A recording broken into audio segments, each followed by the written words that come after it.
Hello students, स्वागत है आप सभी का एसएसटी पे। तो स्टूडेंट्स, हम देख रहे हैं क्लास 12 के फिजिक्स सेकंड को। फिजिक्स सेकंड को हम देख रहे हैं, जिसमें हम देख रहे हैं प्रकाश वाला चैप्टर। ठीक है, हमने प्रकाश चैप्टर को शुरू किया है और ये आज की ये लेक्चर नंबर 4 होने वाला है। इसके पहले हमने 3 वीडियो में बहुत ही डीप में जाकर सारी चीजों को समझा है। मैंने बहुत ज्यादा गहराई में जाकर प्रकाश के परावर्तन को समझाया है, लगभग 8 से 10 मिनट में। तो आपको उन सारी वीडियोस को एक बार देख लेना चाहिए, नहीं तो आपका कॉन्सेप्ट जो है वो क्लियर नहीं होगा। नीचे आपको प्ले लिस्ट मिल रही होगी, आप वहां से जाके फटाफट सारी वीडियोस को आप देख सकते हैं। तो आज जो हम देखने वाले हैं टॉपिक, वो भी अपने आप में बहुत ही महत्वपूर्ण है। तो आज जो हम टॉपिक देखेंगे वो है प्रतिबिंब। क्या? इमेज। प्रतिबिंब तो आपने देखा होगा, प्रतिबिंब, बिंब। ठीक है, यानी ये क्या है? प्रतिबिंब सब चीज का बनता है, लेकिन इसे हमें समझना होगा। क्या होता है प्रतिबिंब? क्या होता है प्रतिबिंब? जब कोई प्रकाश किसी वस्तु पे पड़ती है तो उसका क्या एक प्रतिबिंब बनता है।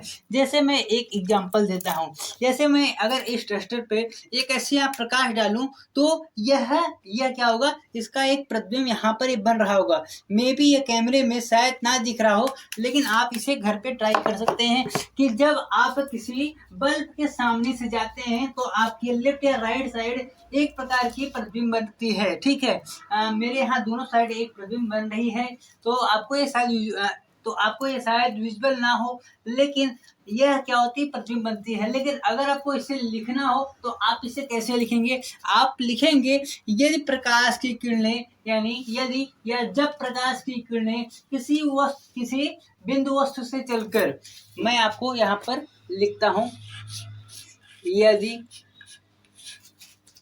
प्रकाश किरणें लिखने में बहुत ज्यादा टाइम चला जाएगा, मैं बोल देता हूं आपको, आप लिख लीजिए। यदि प्रकाश किरणें किसी बिंदु वस्तु से चलकर, हम प्रतिबिंब के बारे में आपको बता रहे हैं, किसी बिंदु वस्तु से चलकर परावर्तन के पश्चात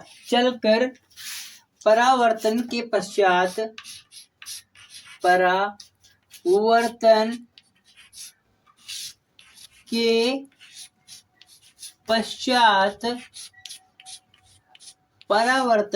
के पश्चात किसी दूसरी बिंदु पे जाकर के मिलती है। किसी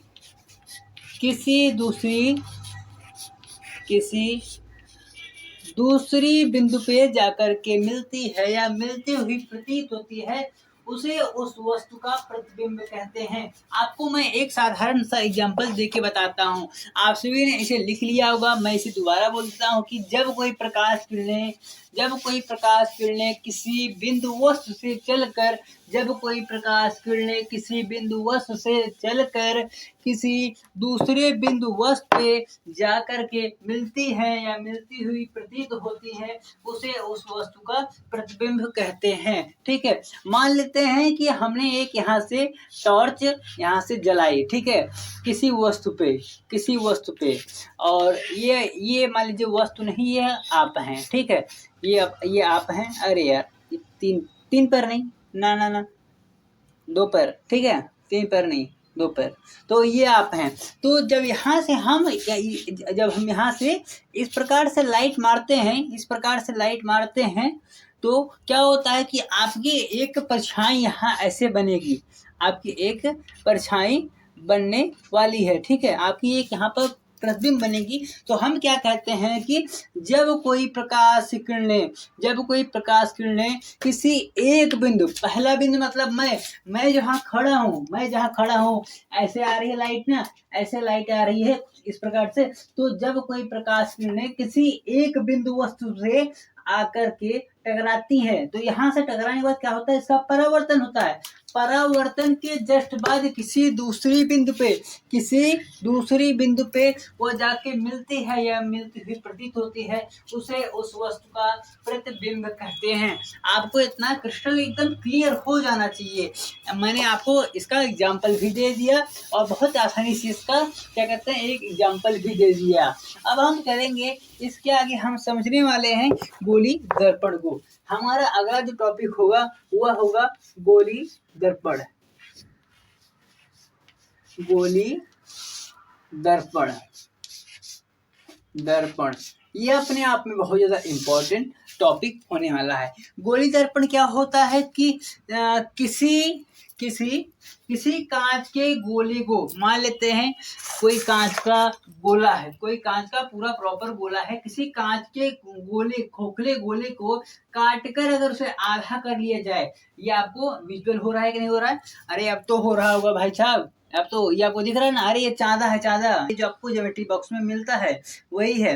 तो किसी कांच के खोखले गोले को जब उसे आधा काट दिया जाए, मान लेते हैं कोई कांच का खोखला गोला था, कोई कांच का खोखला गोला था, गोला इस प्रकार से था, हमने उसको कुछ इस प्रकार से कट कर दिया, इस प्रकार से हमने कट कर दिया तो इतना अलग हो गया, इतना अलग हो गया। ये कैसे बन गया?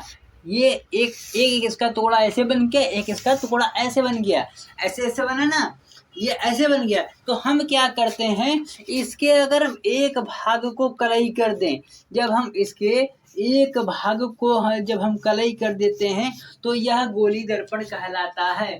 यह क्या कहलाता है? यह गोली दर्पण कहलाता है। जो स्टूडेंट फेयर बना रहे हैं, जो स्टूडेंट नोट्स बना रहे हैं, उनके लिए मैं एक बार बोल देना चाहता हूँ, क्योंकि वो मेहनत कर रहे हैं। तो गोली दर्पण का वो क्या लिखेंगे यहाँ पर, वो परिभाषा लिखेंगे, जब हम किसी कांच के खोखले गोले को काट के क्या करते हैं, जब हम किसी कांच के खोखले गोले को काट देते हैं, उसके एक परत को कलई कर देते हैं। कलई किससे? रेड ऑक्साइड से। जब उसमें हम लेप लगा देते हैं तो वह एक गोली दर्पण कहलाता है, स्पेसिफिक मिरर। ठीक है, वह गोली दर्पण कहलाता है। इतना आपको टॉपिक समझ में आ गया कि नहीं आ गया? इसके बाद हम चलते हैं, यह जो आपका गोली दर्पण होता है, इसके दो भाग होते हैं, इसके दो भाग होते हैं। एक होता है अवतल दर्पण, अवतल दर्पण। दूसरा होता है आपका उत्तल दर्पण, उत्तल दर्पण। अच्छा, ये अवतल उत्तल ना, ये दोनों एक दूसरे से एकदम विपरीत हैं। दोनों में एकदम बराबर, एकदम एक दूसरे की सुनते ही नहीं है, दोनों अलग अलग रहते हैं, दोनों की क्वालिटीज अलग अलग है। तो इनको हम बिल्कुल बारी बारी से आसानी से इसको हम समझने वाले हैं।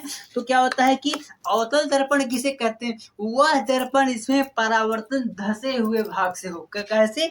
दबे हुए भाग से। पहले मैं आपको दिखा देता हूँ कि कोई गोली दर्पण था, कोई क्या कहते हैं, कोई गोली दर्पण था जिसको हमने काटा, इसको हमने कट करके एक प्रकार का गोली दर्पण बनाया। हमने इसके पीछे कलई किया, आपको ये विजुअल हो रहा होगा।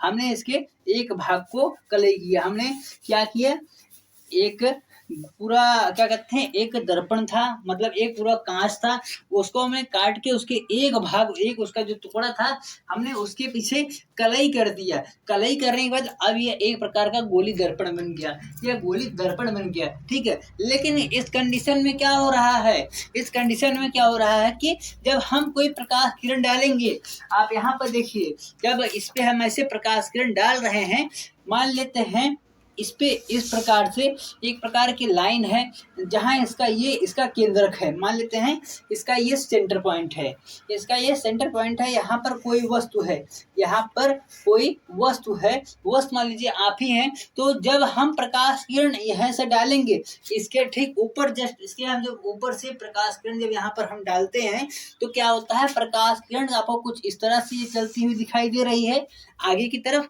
ये प्रकाश किरण यहाँ से ऐसे चली तो क्या हुआ, प्रकाश आके यहाँ पे ये क्या हुए, यह टकराई, प्रकाश आके यहाँ पे टकराई। ठीक है, तो क्या हुआ, जब प्रकाश आके यहाँ पे टकराई, अब क्या होगा, अब प्रकाश, क्योंकि ये इसके पार ये जाएगी नहीं, ऐसा तो नहीं ये इधर जाएगी, क्योंकि पीछे इसके कलई किया हुआ है, पीछे इसके कलई किया हुआ गया है। ठीक है, कलई इसके पीछे किया गया है, तो प्रकाश से इसके आर पर नहीं जाएगी। तो अभी क्या होगा, यहीं से टकरा कर ये इस तरफ आ जाएगी। अब ये क्या होगा, यह इस तरफ आ जाएगी। ठीक है, तो यानी जब प्रकाश का परावर्तन धंसे हुए भाग से हो, इसके ये धंसे हुए इसके अंदर वाले पार्ट से हो, वो आपका अवतल दर्पण कहलाता है साहब, वो आपका अवतल दर्पण कहलाता है। आप समझ गए? आप समझ गए कि नहीं समझ गए? मैं आपको एक बार फिर से एकदम प्रॉपर समझाना चाहता हूँ। कोई भी आपके मन में डाउट नहीं होना चाहिए। डाउट है तो आप जल्दी से नीचे कमेंट करके बता दीजिए, उसका सोल्यूशन आपको बिल्कुल मैं पर्सनल देने वाला हूँ। व्हाट्सएप पे नहीं मैं दे पाऊंगा तो मैं पूरी क्लास में ही मैं पूरी क्लास एक बार फिर से मैं एक दे दूंगा, अलग से आपको प्रोवाइड कर दूंगा। तो जब क्या होता है कि अवतल दर्पण क्या है कि जब प्रकाश का परावर्तन धंसे हुए भाग से हो, कहां से? धंसे हुए भाग से हो, तो वह क्या है? अवतल दर्पण होता है। और उत्तल दर्पण में यहाँ पहले देखिए ऊ लिखा है, ऊ फॉर उल्लू, जो कि आप लोग नहीं है। ऊ फॉर उल्लू, ऊ आपको इसे याद रख लेना है। ऊ मतलब उठा हुआ, ऊ मतलब उठा हुआ, आपको यहाँ से याद रखना है। ऊ से उठा हुआ, ठीक है, उसे उठा हुआ। अगर आपने ट्रिक अच्छे से याद रखा तो एग्जाम में आपके लिए यहाँ से आपके नंबर अच्छे बन जाएंगे। अच्छा, अब इसको हम लोग देखते हैं। कोई क्या कहते हैं, कोई एक प्रकार का क्या कहते हैं गोली दर्पण था, उसको हमने कट किया। अब इसको भी हम कलई कर देते हैं, ठीक उसी प्रकार से जैसे हमने पिछली बार किया था। इसके हमने पिछले वाले सतह को हम कलई कर देते हैं। तो जब हम कलई करते हैं तो इसके बीच में भी एक ऐसे हम लाइन बना लेते हैं। और हमारा क्या था, यहाँ पर इसका मेन केंद्र था, यानी हमारे यहाँ सी था, इसका अंदर एक सी होगा, ठीक है। क्योंकि इसका जो गोला था ये ऐसे था, इसका गोला ऐसे था, ठीक है। इसका गोला कैसे था? इसका गोला ऐसे ऐसे में था ना, तो इसका सी यहाँ पे है। जब इसका सी यहाँ पे है तो अब हम क्या करेंगे, तो मान लेते हैं कोई वस्तु है, ये वहां पर कोई वस्तु है, इस प्रकार से कोई वस्तु है। तो जब हम इस वस्तु पे इस प्रकार से प्रकाश डालेंगे, इस प्रकार से जब इस पे हम प्रकाश डालेंगे तो प्रकाश इधर गई, कहाँ से? प्रकाश इस पे गई, ये टकराई कि नहीं टकराई? जब ये टकराएगी, टकराने के पश्चात इसका क्या होगा? इसका परावर्तन बाहर की तरफ हो जाएगा। कैसे? इसका परावर्तन ऐसे हो जाएगा, क्योंकि अंदर कलई की गई है, तो इसका परावर्तन ऐसे हो जाएगा। कैसे? इसका परावर्तन हो जाएगा ऊपर की तरफ।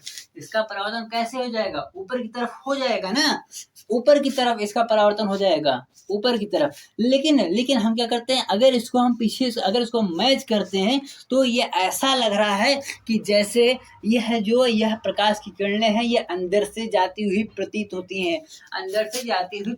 हैं। मैं आपको समझाना क्या चाहता हूँ कि जब किसी प्रकाश का परावर्तन उठे हुए भाग से हो वह उत्तल दर्पण कहलाता है। जब किसी प्रकाश का परावर्तन धंसे हुए भाग से हो वह आपका अवतल दर्पण कहलाता है। इतना आपको समझ में आ गया होगा। अगर समझ में आ गया आप वीडियो को लाइक शेयर सब्सक्राइब कर दीजिए, और इसी प्रकार से आपको हम समझाते रहेंगे। अगर आपको समझ में नहीं आया एक बार आप फिर से हमें कमेंट कर दीजिए, आपको हम पक्का समझा देंगे। तो स्टूडेंट्स आपको मिलेंगे अगली वीडियो में कुछ और भी शानदार वीडियो के साथ। तब तक के लिए जय हिंद, जय भारत।